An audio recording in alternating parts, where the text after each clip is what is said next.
बहराइच को लेकर सबसे पहले मेरी अपील है कि जो पक्ष उसमें है सभी कानून व्यवस्था बनी रहे, इस दिशा में काम करें। जो घटना हुई वो दुखद है। समाजवादी पार्टी के राष्ट्रीय अध्यक्ष अखिलेश यादव का बीजेपी पर निशाना। भारतीय जनता पार्टी के लोग मनमानी कर रहे हैं। लखीमपुर में विधायक के थप्पड़ मारा गया, क्या कार्यवाही हुई बताइए। डॉक्टर हाजी एम रजा का बहराइच में सांप्रदायिक दंगे के दौरान उनके हॉस्पिटल में तोड़फोड़ आगजनी की गई। क्विंट हिंदी के डॉक्टर हाजी से बात की। यूपी के बहराइच में 13 अक्टूबर को मूर्ति विसर्जन के दौरान विवाद हुआ। पत्थर फेंकने का आरोप लगा। पुलिस के मुताबिक इसी दौरान गोली लगने से एक युवक की मौत हो गई। अगले दिन यानी कि 14 अक्टूबर को स्थिति और भी ज़्यादा खराब होती दिखी। लखनऊ से एसटीएफ चीफ और ADG law and order Amitabh Yash और सचिव गृह सचिव गुप्ता को बहराइच भेजना पड़ा।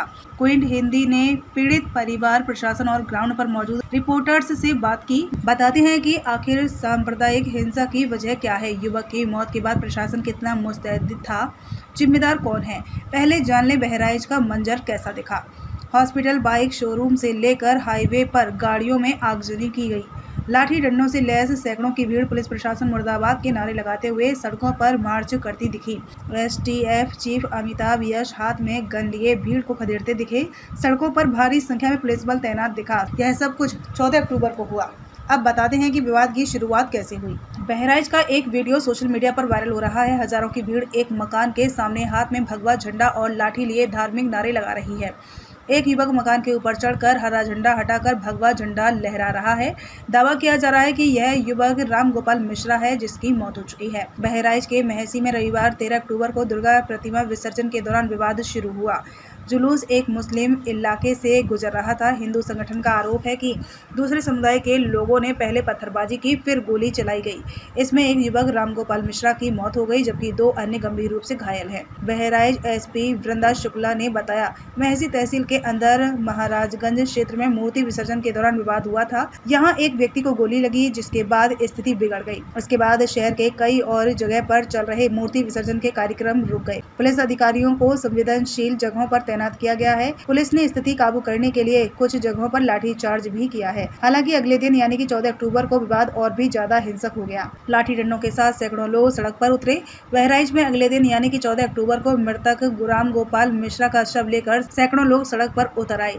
उनमें कईयों के पास लाठी डंडे थे। पुलिस प्रशासन मुर्दाबाद के नारे लगा रहे थे। बहराइच सीतापुर हाईवे पर कई गाड़ियों को आग के हवाले कर दिया। मृतक के परिजन और ग्रामीणों ने हत्या में शामिल लोगों के लिए मौत की सजा की मांग करते हुए विरोध प्रदर्शन किया और कहा कि अंतिम संस्कार नहीं करेंगे। पता नहीं मेरे हॉस्पिटल को क्यों निशाना बनाया। बहराइच के महाराजगंज में लखनऊ सेवा नाम के हॉस्पिटल में तोड़फोड़ और आगजनी भी की। क्विंट हिंदी ने हॉस्पिटल के मालिक और डॉक्टर हाजी एम रजा से बात की। उन्होंने बताया कि 10 बेड के इस हॉस्पिटल को 1 साल पहले ही खोला गया था और वो पर्सनल काम से बाहर गए थे और इस वजह से 4-5 दिन से हॉस्पिटल बंद था। डॉक्टर हाजी एम रजा, उन्होंने पूरा हॉस्पिटल फूंक डाला। दवाइयों से लेकर ओपीडी तक जल गया है। मेरा परिवार भी उसी हॉस्पिटल में रहता था।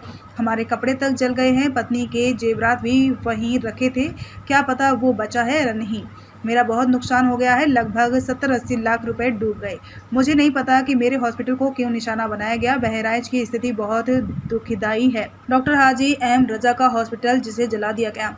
इतना ही नहीं, इस हॉस्पिटल के बगल में मौजूद एक बाइक शोरूम को भी आग के हवाले कर दिया गया। युवक की मौत कैसे हुई है, परिजनों ने क्या बताया। पुलिस ने मृतक के भाई की तहरीर पर एफआईआर दर्ज की है। इसमें 6 नामजद और 4 अज्ञात को आरोपी बनाया गया है। मृतक के भाई ने आरोप लगाया है कि रामगोपाल मिश्रा मूर्ति विसर्जन देखने महाराजगंज इलाके में गया था। यहाँ आरोपी रामगोपाल को पकड़कर घर के अंदर ले गए और गोली मार दी। साथ ही तलवार के कई वार किए गए, जिससे रामगोपाल की मौके पर ही मौत हो गई। पुलिस ने 10 आरोपियों पर भारतीय न्याय संहिता BNS की ये धाराएं लगाई हैं। BNS 191(2) दंगे के अपराध के लिए सजा, गैर कानूनी सभा में घातक हथियार के साथ हिंसा, कानून के उल्लंघन के लिए समूह बनाना, भेदभावपूर्ण इरादे से भीड़ द्वारा हत्या। मुख्यमंत्री योगी आदित्यनाथ ने अपर महानिदेशक कानून व्यवस्था अमिताभ यश और गृह सचिव संजीव गुप्ता को मौके पर मौजूद रहने का निर्देश दिया। सूचना है कि स्थिति को नियंत्रण में करने के लिए बहराइच में इंटरनेट बंद कर दिया गया है। बहराइच को लेकर के सबसे पहले तो मेरी अपील होगी कि जो पक्ष उसमें हैं सभी लोग कानून व्यवस्था बनी रहे उसी दिशा में काम करें। जो घटना हुई है वो दुखद है और किस कारण हुई है प्रशासन, शासन और हमारे प्रेस के साथी आप सब जानते हैं। सरकार को न्याय करना चाहिए।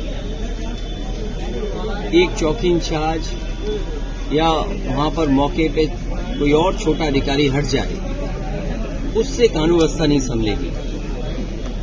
जिस समय ये प्रोसेशन निकलने का काम शुरू हुआ, कम से कम प्रशासन को इस बात का ध्यान रखना चाहिए था कि जो प्रोसेशन निकल रहा है उसका रूट क्या है, रूट पे पूरी सुरक्षा है कि नहीं है, पर्याप्त पुलिस है कि नहीं है, और उसके साथ साथ उन लाउड स्पीकर्स पे क्या बजाया जा रहा है।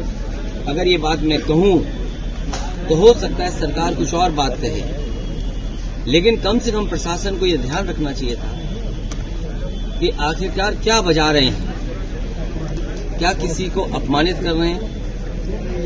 तो ये पूरी जिम्मेदारी शासन की, सरकार की थी। बहुत से लोग को चोट आई है। इधर आप उत्तर प्रदेश में देख रहे होंगे कि भारतीय जनता पार्टी के लोग मनमानी कर रहे हैं। लखीमपुर में किसने नहीं देखा कि विधायक के झापड़ मारा गया और फिर क्या कार्रवाई हुई, क्या कार्रवाई हुई सोचिए। अगर वो एफआईआर लिखाना चाहते हैं तो एफआईआर नहीं दर्ज होगी। क्या एडमिनिस्ट्रेशन को सो मोटो लेकर के नई एफआईआर दर्ज कर